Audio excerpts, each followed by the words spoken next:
السلام علیکم ورحمۃ اللہ وبرکاتہ۔ محترم بھائیوں، بزرگوں اور دوستوں، فی الحال میں سفر پر ہوں اپنے اعزاء، اقربا، رشتہ داروں، اساتذہ اکرام کو ملنے کے لیے۔ یہ ہمارے استاد محترم ہیں حافظ محمد زبیر صاحب فاروقی، امام و خطیب کالی مسجد، جالنا، مہاراشٹرا۔ ابھی ہم لوگوں نے ظہر کی نماز ادا کی ہے اور نماز کے بعد میں حافظ صاحب نے جو ہے کھانے کے لیے مدعو کیا تھا دسترخوان کے اوپر، لیکن مسئلہ ابھی فی الحال ایسا آ چکا ہے کہ بار بار لوگوں کے میسیج آ رہے ہیں کہ شعیب اختر نے جو بیان دیا ہے وہ شعیب اختر کے بیان کا آپ جواب دیجئے۔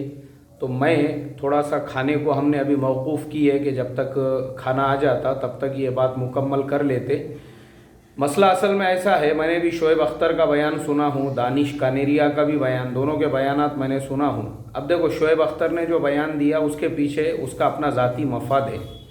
اس کا سب سے بڑا مفاد کیا ہے؟ اس کا مفاد یہ ہے کہ جب وہ آئی پی ایل میں کامنٹری کیا کرتے تھے تو اس وقت میں آئی پی ایل کے ایک ایک دن کے ان کو 1-1 کروڑ روپے ملتے تھے، جو انڈین کرنسی میں 1 کروڑ ہوتے ہیں، پاکستانی اعتبار سے 2.5 کروڑ ہوتے ہیں۔ تو آپ سوچو، آئی پی ایل کا سیزن کم سے کم 100 دن چلتا تھا، جس کے اندر شعیب اختر کی بیٹھے بٹھائی کی کم سے کم 100 سے 150 کروڑ کی انڈین، کیونکہ بعد میں وہ پیپسی کے اس کے ایڈز کرتے تھے، اور پاکستانی اعتبار سے اگر آپ دیکھیں گے تو 250 سے 300 کروڑ روپیوں کی جو ہے آمدنی ہوتی تھی۔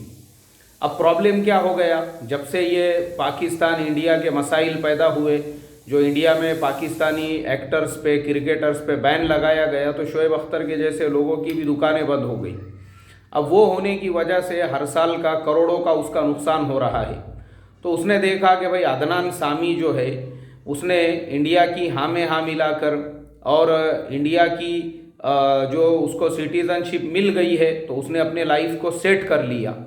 تو شعیب اختر نے یہ سوچا کہ بھائی میں بھی کچھ ایسا بولوں جس کی وجہ سے انڈیا میں میرے لیے بھی سہانوبھوتی کی ایک لہر چلے، اور انڈیا میں کچھ لوگ میری بھی تائید اور طرفداری کرنے والے پیدا ہو، تو میرے لیے بھی آئی پی ایل میں کامنٹری کا راستہ دوبارہ سے کھل جائے گا، تو میری بھی جو دکان ہے، میری بھی جو اپنا جو بزنس ہے، کاروبار ہے، وہ دوبارہ سے ویسے ہی سیٹ ہو جائے گا۔ تو اس کے پیچھے کا لاجک صرف اور صرف یہ ہے کیونکہ ہماری قوم کے اندر غداروں کی اور ہماری قوم کے اندر خود اسلام کو بدنام کرنے والوں کی اور مسلمانوں کو بدنام کرنے والوں کی کمی نہیں ہے۔